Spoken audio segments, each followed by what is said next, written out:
This is Lynn.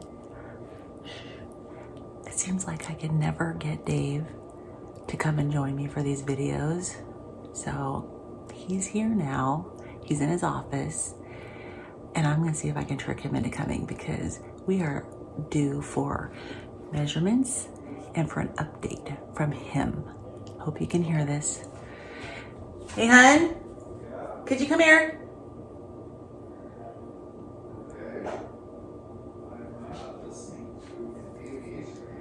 You're listening to an aviation video, okay.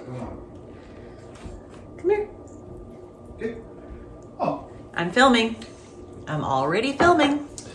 Well, good morning.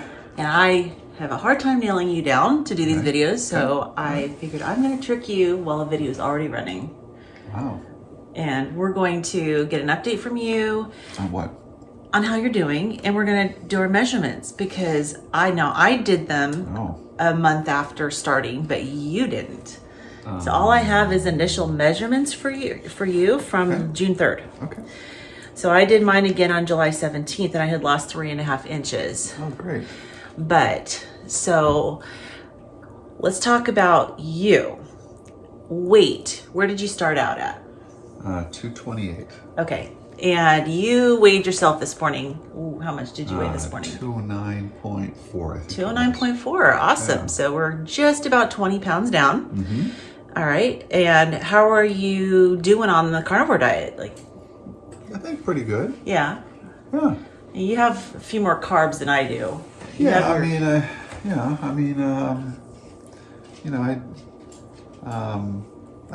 haven't been zero carbs, but I tend to, if I get hungry or something, I'll have a few nuts or something like that. But I'm still trying to get him to take beef sticks pretty minor, instead of nuts for his snack. But, I'm the one with all the healing to do. He's in good health. So, he's doing it the way he can do it for now. You've been a little stricter. Don't mess with the camera. It's okay. I know we're tall, so we're going to be off the camera a little bit. All right. How are you feeling? Good. Yeah, I feel good. Good energy. Yeah. Yeah. How's your mental, clarity and? Yeah, very clear. Yeah. Okay. I should ask you, how's my mental clarity? Well, debatable. we have the selective hearing. We need to factor in to that. Yeah, so, overall good. It's been a good experience, and I'm going to obviously continue to do it for my own health, but also to support you and your goals. Okay. And I've going through this process and listening to other YouTubers talk about carnivore. I think one of the things that has become apparent is how much we've been lied to. Oh yeah, definitely. In the food, in the health and nutrition space. And for example, there's a belief that we're supposed to have a certain number of, grams of fiber every day in order to maintain good, elimination, and that's been debunked. You don't need fiber at all. As a matter of fact, it doesn't need to be part of your diet. We haven't had no fiber at all, and things are moving through just fine. And so those are the kind of myths that I think that I'm becoming more attuned to in terms of how they've been fabricated to lead us to believe something that's not necessarily true. Right. So, how's your gut feeling? Oh, another myth. I'll get that in a second. Another myth that I think that we've been told and lied to about is you should have, eat 3 meals a day. Who came up with that? Why is that a thing? I'm not against eating 3 meals a day if that's what you want to do, but why is that in the construct of living a balanced, healthy, nutritionally balanced diet? Why is that a thing? Right. Well, there's nothing, physiological or that would lead you to believe that eating 3 meals a day. I eat 1 meal a day. Yeah. And I feel great. Well, and historically, before the Industrial Revolution and we had all the agriculture, people hunted and it was a hunter-gatherer, lifestyle. Right. And so it wasn't always possible to eat 3 meals a day. Right. Kind of learning, I guess, that our bodies can handle going without food. And actually it feels good sometimes. Like I do a lot of intermittent fasting, Right. and that actually feels good. And now I know you have mentioned to me that you notice that you're not as hungry. Well, that was the other thing I was going to mention. So I don't, I don't get hungry anymore. Yeah. Or if I do feel a little hungry, it's different. It's a different sort of feeling than what when I was living on carbs, what that hunger felt like. I noticed it too, because that hunger seemed kind of like ravenous hunger. Right. Yeah, this is just more of a mild little reminder. Yeah, perfect example. It's Yeah, like, a reminder. Hey, if you want to eat anytime soon, that was a good time. No rush. Take your time. But when you get around to it, have a bite. Yeah. So, which is helpful, because I know when I was eating the standard American diet, when hunger would set in and you're ravenous, it's not like you want to wait until you can prepare food. So you grab stuff. And of course, it's usually heavily carb laden, garbage, processed, snacky food. I know one of your favorite go-to snacks before we started this diet was chips. Yeah, I love potato You were chips. kind of a barbecue chipaholic. Not about a holic. I don't know. You ate a lot of chips. Like every time our daughter would go to the grocery store, she's 27, but she lives with us. She buys groceries a lot and helps out with the family. And she was always, gotta buy chips, family size bag of barbecue chips for Dad. Yeah, so I think... And nuts. So there's a couple things that I ahas in this process. One of the ahas is going into it, I didn't realize how little I was going to need to eat. So for the first while, my body was kind of going, aren't you hungry? You need to be hungry. You haven't eaten anything. You should be hungry, right? And so my brain was going toward, well, I guess I should eat something. And then after a while, I was like, well, why should I eat something? Just because... if my body's not really it was my brain that was telling me I should eat. It wasn't my body. Maybe habit, huh? Right. So I think there were some habits that I had to change. So, yeah, I've always, and when it kind of going back to the chip thing, chips was sort of my thing, and ice cream, but I always got away with it because I didn't overindulge. Like I didn't eat ice cream every day. Right. I didn't eat chips every day. You were definitely eating a lot of carbs every day. Right. I was eating carbs. So I got away with a lot of really bad lifestyle choices because I didn't do them constantly. I also think that it's because you're very active. Yeah, you move. That's true. You do spend time in your office, but you're definitely way more active than me. Sure. And you've always been a light eater. You've never been somebody who overeats. So I think that probably goes in your favor as well. Right. So, okay. Excellent. And how are you feeling as far as, another thing you mentioned to me, now that I think of it, is that you before got headaches. Right. How are you now? Oh, much less. Ironically, I did have a headache yesterday, and I don't know what caused that, but I went several weeks without any headaches at all, which was good. Noteworthy. And it's not like I had them chronically, but once or twice a week and a little something. Yeah. I guess that's chronic. I don't know, but almost no headaches now. Yeah. You were getting a lot of colds too. Are you? Yeah, I'm feeling great. Great. No problem. No problem. Yeah. Awesome. Yeah, no, I feel better. I think that I'm still learning, and I'm sure I'm going to learn a lot more as I progress. I find it a very unique way to live, that's true. Because I think it challenges everything that we've been taught. Yeah. Have you come across anybody who you talk to about how you eat and they give you they think you're weird? Oh, sure. Yeah, there's a lot of people that think that that's kind of a weird way to eat and whatnot.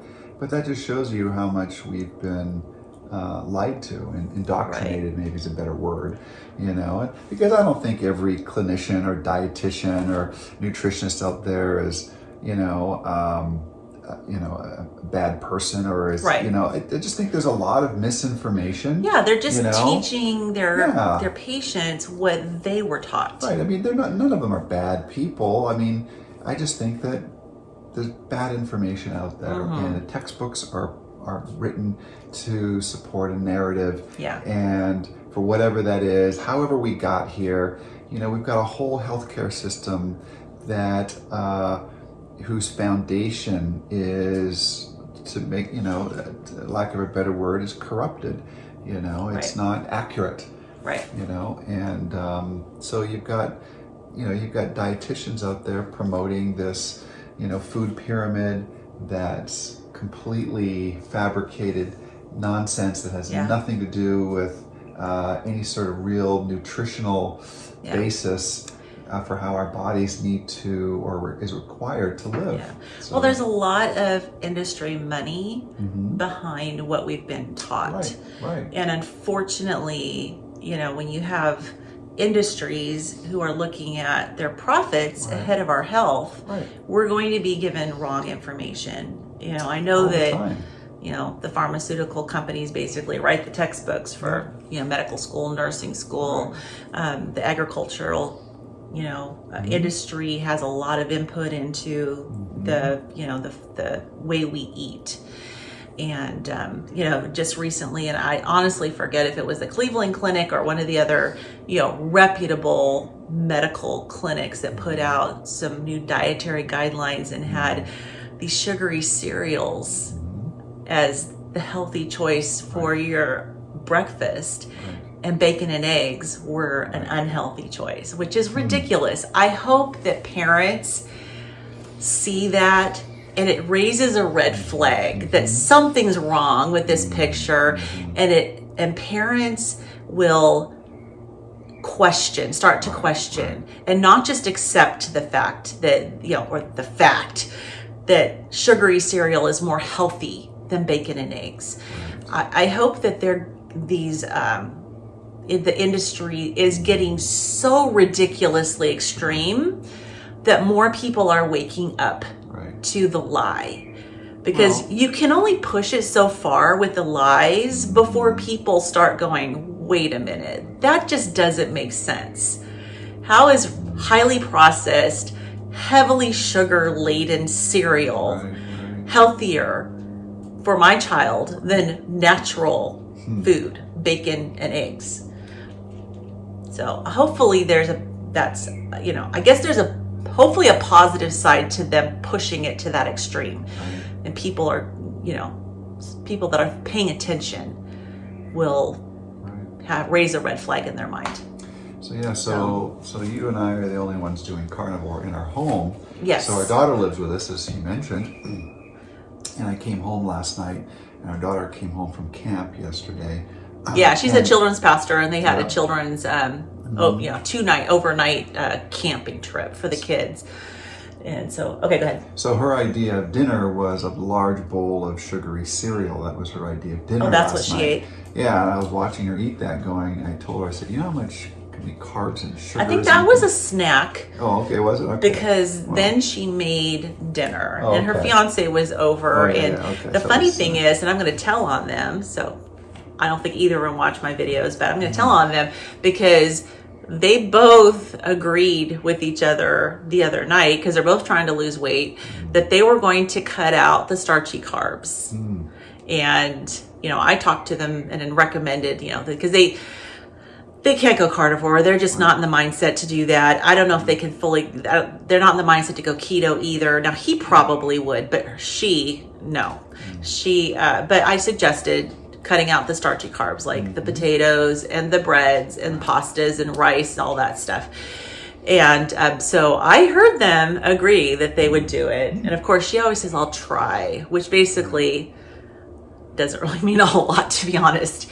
But yeah, so to have her sitting there eating a bowl of sugary cereal when she just 2 days ago agreed to cut all that stuff out is very interesting. Yeah, I mean, and then she had pasta for dinner that she made. She makes her own tomato sauce. She made chicken and pasta with bell peppers, and I mentioned something. I thought you were. I didn't know she ate the cereal, but I told her, hey, I thought you weren't going to do pasta, and she goes, well, it's made with lentils. It's like, okay, beans are still carbs, but anyways, we can tell on our kids all the time. But I think the thing that's worth noting though is we're addicted to sugar. Yeah. Sugar is in everything it is an addiction that we eat, and it's highly addictive, and it's in everything. And the carbs convert to sugar very quickly in your system, so it's still another form of sugar addiction. Oh yeah. So I think that and I've said this before, I think that we would totally change the whole complexion of healthcare in the world if everyone just did one thing, and that's just cut sugar out of all their food. Oh, absolutely. I think type 2 diabetes would be gone. You would just wither up and die. You wouldn't even be a thing anymore. And so many other chronic conditions, I think, would just disappear if we just got rid of sugar. Sugar is very poisonous. It's very toxic to our systems. It is. And it's in everything. Mm-hmm. Yeah, even things that don't require sugar. It's like, why is there sugar they in put this? sugar in it, and it's interesting when you compare the American food to like European food. There's a lot of European countries that prohibit putting sugar in the foods. And so you can take a look at the American diet and our health, and it's terrible. Bread has sugar in it. Well, why do you need sugar in bread? Right. Bread has sugar in it. Yeah, because our palates are trained to want something sweet, and sweet sells. And the health of the American public is terrible in general, and has been declining over the decades.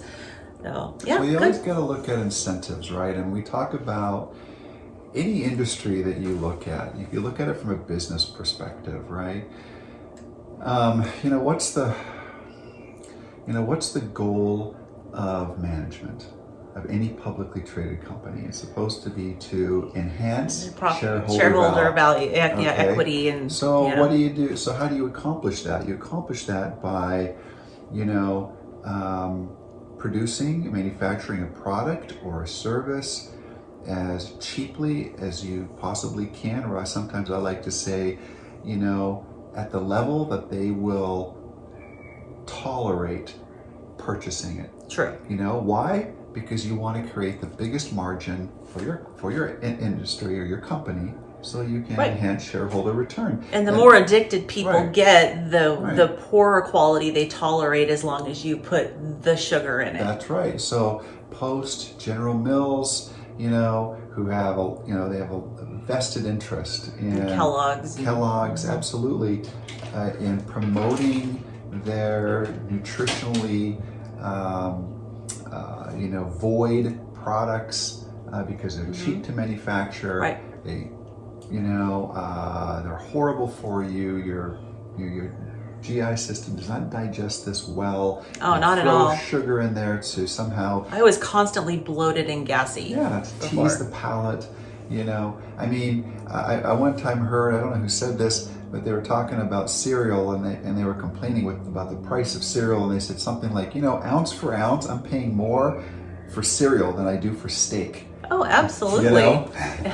Definitely. That's crazy, isn't it? Yeah, it's crazy. Yeah. So we could talk about this all day. This is, it's a reality. Mm-hmm. But I think overall it sounds like, you and I are both committed. We're doing well. It's a lifestyle change. It is a lifestyle change. Mm-hmm. It's a change that, I've been experiencing a lot of positive results as well. I have a lot further to go than you do. But it's something where, in my mind, this is the rest of my life. Yeah. I don't have a question mark in the future, really. Of whether I'm going to not eat carnivore. Mm-hmm. And I'm not saying that I'm never going to occasionally have a day where I eat a couple things based on certain occasions. But I may not. Sure. We're going to just see. In fact, I've talked before about our daughter's wedding and what I'm going to eat there. And I had mentioned in a previous video that I will probably allow myself to eat other things. But just even last night, I was thinking about it, and I was thinking, why? Why? I've been listening to other YouTubers talk about being a moderator versus an abstainer. And some people can moderate themselves. You can. Like you could have one, Right. like say at the wedding, you could have one piece of cake. Sure. And then you're fine. And you don't need anything. In fact, you may even only have half a piece or whatever. Sometimes just a bite is all is all I'm craving. It's like, okay, good, I'm done. Yeah. And you don't like the frosting, you just like the cake. Right. I would have a bite of cake and I'd end up having multiple pieces of cake. Sure.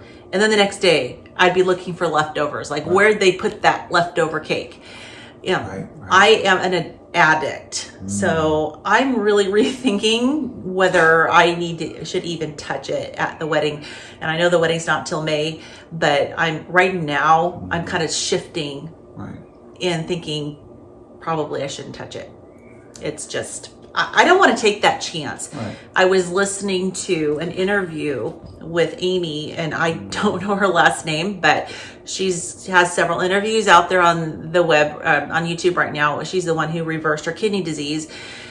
And one thing she said, and she was being interviewed by the Homestead channel, and she was talking about how she had unbelievable results with reversing her kidney disease, and she had lost some weight, and she just, like, almost without thinking, ate a handful of gummy bears. And she had made such amazing progress and had been cleared by her doctor.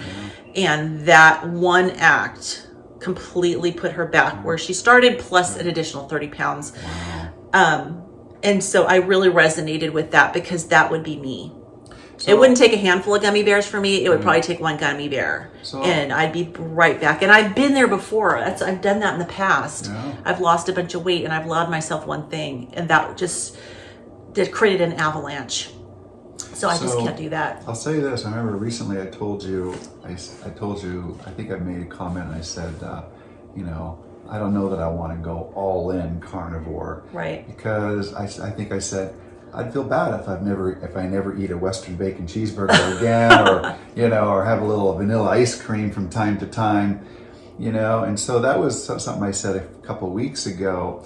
And the last couple of weeks have been very interesting to me, because I'm going to probably go back on what I said. Okay. Because for much of the same reasons that you just mentioned, why would you put something in your body that is toxic?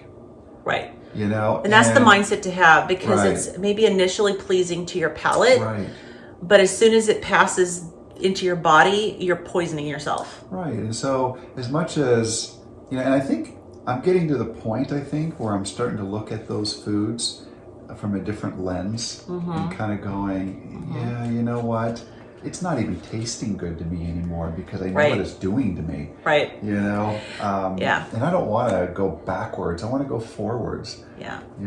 And sugar is very addictive. I mean, I compare like sugar to cigarettes, and it's interesting because sugar is, I believe, way more addictive than cigarettes. And think about if you smoke or have ever smoked. The first time a person will take draw in a cigarette, your body instantly rejects it. That's right.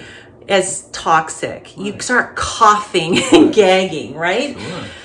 But the way your brain works is that if you keep forcing something into your body, it'll adapt. And that's what happens with cigarettes. Sure. Your instant response is, this is toxic, get it out of my body. Right. But it doesn't do that with sugar. Right? So we have this, it's very different, because with sugar, I mean, especially like with a little child, and they have their first taste of sugar, their body doesn't cough and gag and throw up. And I've never seen any kid do that. They're usually like, yummy, this is delicious. So it's interesting that, and maybe it's because, I don't know why. I'm not going to theorize as to why. Maybe somebody who's a chemist or a, nutritionist or somebody knows the answer to that. I don't know the answer to that, but it does make it way more challenging. I think I heard once, or I read once, where they actually chemically change the molecular structure of the sugar molecules, so they attach to our receptors a little bit differently. Okay. So and it may be partly because our body does use glucose. You get that dopamine response, whatever it is, and you don't reject it. you know. But That's I don't yeah, know the interesting. science behind all that. But one thing I will tell you is, you know, when you give up your old way of eating and you move into a carnivore lifestyle, it might take you a month or two to kind of fully adapt, but you start seeing changes right away. Oh yeah. For me, it was a little more subtle, kind of grew on me. I think it took about 2 months. We're doing it about 2 months now, right? We've been. Is it more? 3? Yes, it's more. Okay. We're finishing up week 13. Okay, so, but I think it took me a couple of months before I really started seeing some noteworthy changes in just mental clarity and just energy level. And the thing that I'm really excited about, which it might be a bit odd, is I just love the fact that I'm not hungry. Yeah. Yeah. Like, that's kind of cool. Yeah. Like, I'm never hungry. Yeah. Like, yesterday, all I ate all day was just that one steak that you made me. That was all I ate. Well, in the water. Well, didn't I make us some chicken? Oh, I'm sorry. Wait a minute. That was the day before. I'm sorry. That was the day before. I didn't defrost meat yesterday, and I ate some, eggs, which I probably shouldn't have eaten. I had that egg dish. That was all I ate all day. Right. Just that one thing. Right. That was all, and I wasn't hungry. Yeah. You know. Yeah. And in the past, if I'd eaten something like that, I would have been starving within 2 or 3 hours, and eaten something else, and that way I would have been hungry again in 2 or 3 hours. Yeah. So, now, I'm a little different than you. Like, for me, the quantity of food that I eat is important. And so with what we ate yesterday, because I wasn't feeling good the other day because I didn't sleep very well, but I didn't defrost meat. And so we only had like 7 eggs left. And so I just kind of threw together a meal, and it was a lot less than normally I would have eaten. So for me, I was hungry, which reminds me I got to get some meat out of the freezer. So, okay, so this is good. Another lie we've been taught. There's a lot of lies, right? This is going to be a long video. It's okay. It goes back to the fiber thing, right? But we've been taught that you should eliminate daily or more, right? Oh, yes. You should have a daily bowel movement. We've been taught that, right? Because we've been taught that you're at risk, a higher risk of colon cancer if you don't have proper daily elimination. Well, I've come to learn that there's no science behind that. As a matter of fact, your body will eliminate as it needs to eliminate, and there's no science behind doing it every day. You can eliminate once or twice a week. Yeah. That's what your body requires, then that's fine. Yeah. And that there has been no studies that has suggested that longer intervals between elimination increases your risk of colon cancer. Right. So another thing that we've been taught that most of us somehow have stumbled upon, and we believe it to be true, really has been debunked and really isn't true. But what it does is it plants a seed, and it causes us to make choices based on things that are not factual. Right. And most people don't dig in and research the science. Right. And honestly, even if there's a clinical trial in a published, scientific paper in a journal, you still have to take a look at it. Sure. First of all, who funded it? Right.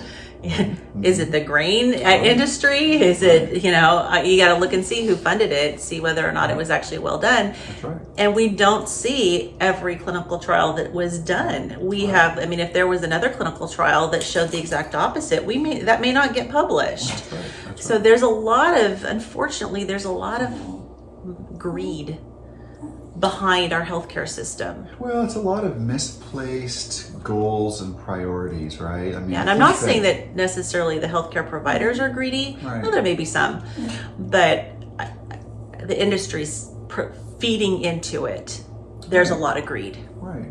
Yeah. Yeah, we could talk forever about... And my career was in the healthcare system, so I like bashing my own system, but I don't right now have a lot of confidence in it anyways. You always have, doesn't matter what you do in life, you have to take a look at what are the driving motivators, what is causing, and it's not always bad, but, it's kind of like, and we've talked about this a lot in healthcare, for example.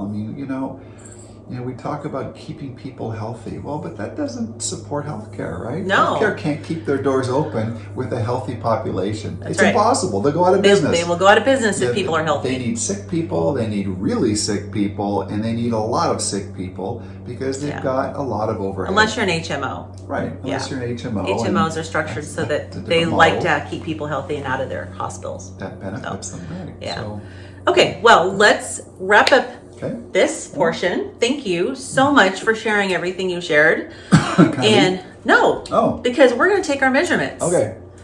All right, so let's start with you. And I've got a pen here so I can write down your measurements. Okay.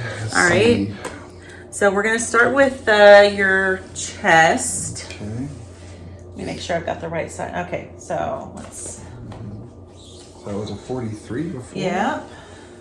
All right, so no loss on there. You're still a 43. Okay. All righty. All right. And that's actually okay. Men don't necessarily need to lose on their chest. I'm hoping my waist is a little Still got better. your belly there. Let's see where we're at. I don't know. 40, yeah. 42? Yeah, 42. So you've lost an inch. Okay, fair enough. Awesome. Now, I don't really understand that because I wear a 38 pants. So how am I 40? I don't know. Maybe your pants go down lower. All right, let's do hips. I'm not a 42 waist. That's not really my hip. It's kind of my butt, isn't it? I mean, I don't know what your hips. Okay, you measure it where you think your hips are. Let's call it right there. So 40, Okay, 45. call it 45. Okay, so there's another inch loss there. Yeah. Okay, arms. I don't know if you're losing on your arms. We were hoping you'd gain on your arms, right? Yeah. Oh, still 15. Okay. You got to be pumping that iron. Yeah, I do, don't I? Okay, thighs. Let's pull a chair over here so you can put your... All right, I'll let you measure your thighs and calves. You don't need my help with that. Oh, you're going to sit down? I thought you were just going to put your... Oh, that's all right. I thought you were just going to put your foot up on there. Okay, fair enough. So measure the thickest part. Okay, so call it 21 maybe? 21. Huh? I don't know. Really? It's my thigh, right? It was 26 last time. Are you measuring at the same spot? Well, I don't think so. I don't remember where I measured it. A little higher maybe? Because there's no way you've lost that much. 24? 24. Okay, so 2 inches off your legs. All right. And then calves. So I'll measure like right there.